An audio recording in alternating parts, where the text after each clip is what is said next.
रह जयाम आदिवासी जंगल रखवाला रे।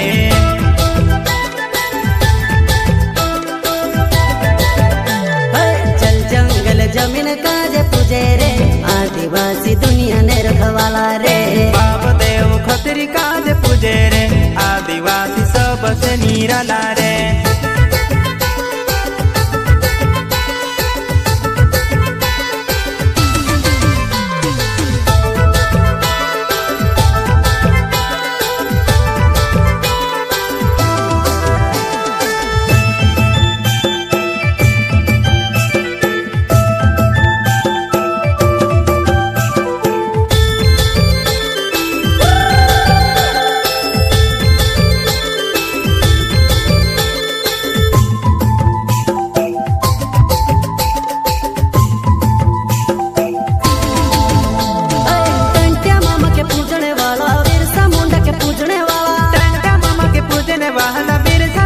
पूजने वाला आदिवासी अमोए के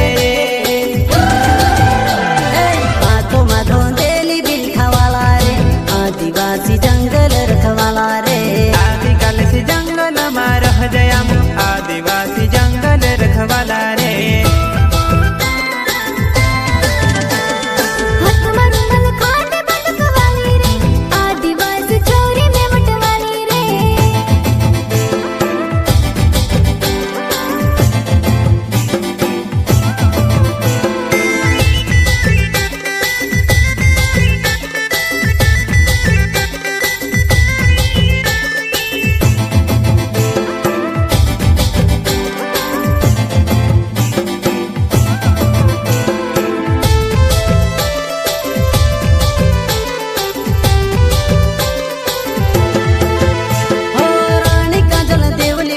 बाबा देव